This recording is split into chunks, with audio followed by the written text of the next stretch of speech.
بہت پرانے زمانے کی بات ہے۔ پہاڑوں کے دامن میں ایک خاموش وادی آباد تھی جہاں صبح کی ہوا میں پرندوں کی آوازیں گھل جاتی تھیں اور شام کو سورج کی آخری کرنیں درختوں کے پتوں پر سنہری چادر بچھا دیتی تھیں۔ اسی وادی میں ایاز نام کا ایک نوجوان رہتا تھا۔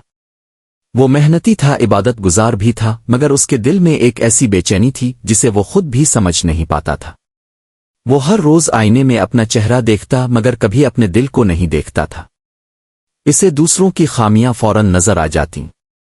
کوئی غرور کرتا تو وہ ناراض ہو جاتا، کوئی جھوٹ بولتا تو وہ غصے میں آ جاتا، کوئی حسد کرتا تو وہ اسے برا بھلا کہتا، لیکن اسے کبھی خیال نہ آیا کہ شاید انہی خامیوں کے چھوٹے چھوٹے بیج اس کے اپنے دل میں بھی موجود ہیں۔ ایک دن گاؤں میں ایک خاموش مزاج صوفی درویش آئے۔ لوگ انہیں بابا سلیم کہتے تھے۔ ان کی شہرت علم کی وجہ سے نہیں بلکہ دلوں کو بدل دینے والی حکمت کی وجہ سے تھی۔ ایاز بھی ان کے پاس پہنچ گیا۔ اس نے کہا، بابا جی، مجھے لوگوں سے بہت تکلیف ہوتی ہے۔ درویش نے پوچھا، لوگ تمہیں کیوں تکلیف دیتے ہیں؟ ایاز بولا، کیونکہ وہ بدلتے نہیں۔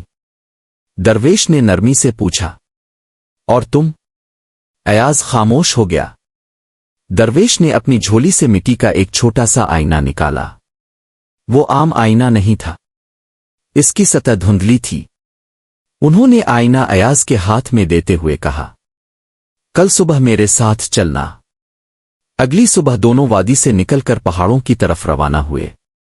چند گھنٹے بعد وہ ایک خشک میدان میں پہنچے جہاں ایک بوڑھا کمہار مٹی گوندھ رہا تھا۔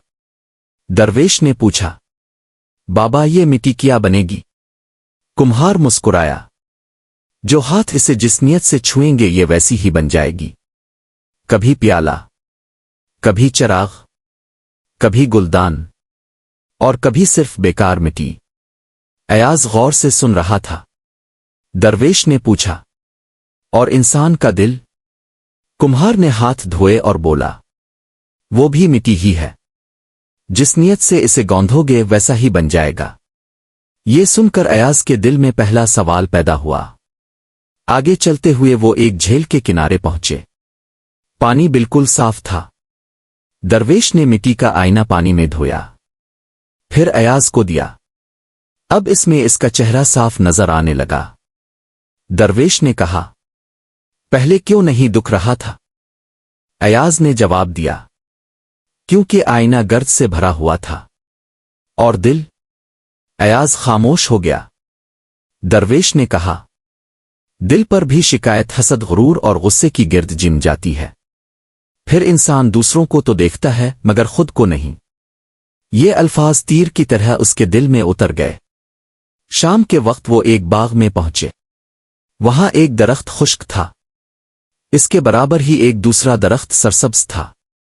ایاز نے پوچھا، ایک زندہ ہے اور دوسرا خشک کیوں؟ باغبان نے جواب دیا، دونوں کو پانی برابر ملا، فرق صرف اتنا تھا کہ ایک کی جڑوں میں زہر ڈال دیا گیا تھا۔ درویش نے آہستہ سے کہا، دل کی جڑوں میں اگر کینہ بھر جائے تو عبادت بھی پھل نہیں دیتی۔ ایاز کی آنکھیں جھک گئیں۔ اسے اپنی زندگی یاد آنے لگی۔ وہ ہر وقت دوسروں کی غلطیاں گنتا رہا تھا مگر اپنے دل کی صفائی کبھی نہ کی۔ رات کو وہ ایک غار میں ٹھہرے۔ وہاں خاموشی تھی، صرف ہوا کی آواز۔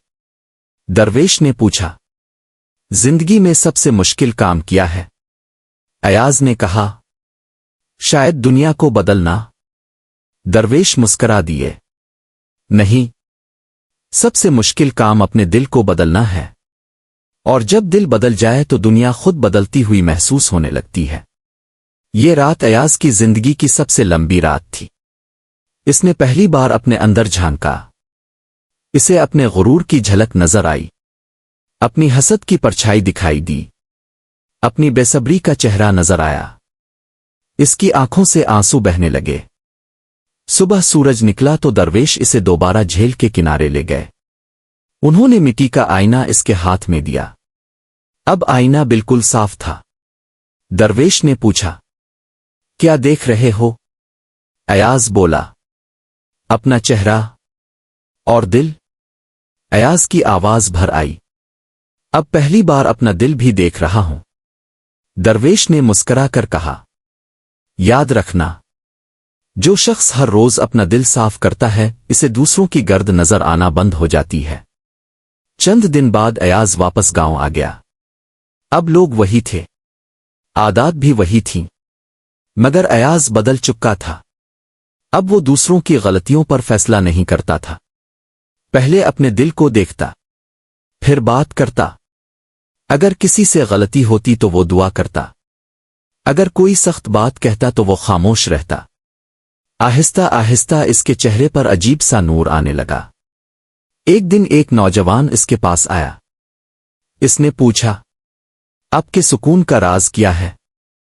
آپ کے سکون کا راز کیا ہے؟ ایاز گھر کے اندر گیا اور وہی پرانا مٹی کا آئینہ لے آیا۔ پھر مسکرا کر بولا، میں نے دنیا بدلنے کی کوشش چھوڑ دی۔ پھر میں نے ہر روز اپنا آئینہ صاف کرنا شروع کر دیا۔ نوجوان حیران رہ گیا۔ ایاز نے آسمان کی طرف دیکھا اور کہا، دل جب صاف ہو جائے تو دنیا پہلے سے کہیں زیادہ خوبصورت نظر آنے لگتی ہے۔ سبق: انسان اکثر دوسروں کی خامیوں کو دیکھتے دیکھتے اپنے دل کی گرد بھول جاتا ہے۔ اصل اصلاح دوسروں کی نہیں، اپنے نفس کی ہے۔ جو شخص ہر روز اپنے دل کے آئینے کو شکر، عاجزی، محبت اور اخلاص سے صاف کرتا ہے وہی حقیقی سکون حاصل کرتا ہے۔ کیونکہ دنیا ویسی نہیں ہوتی جیسی وہ ہے، دنیا ویسی دکھائی دیتی ہے جیسا ہمارا دل ہوتا ہے۔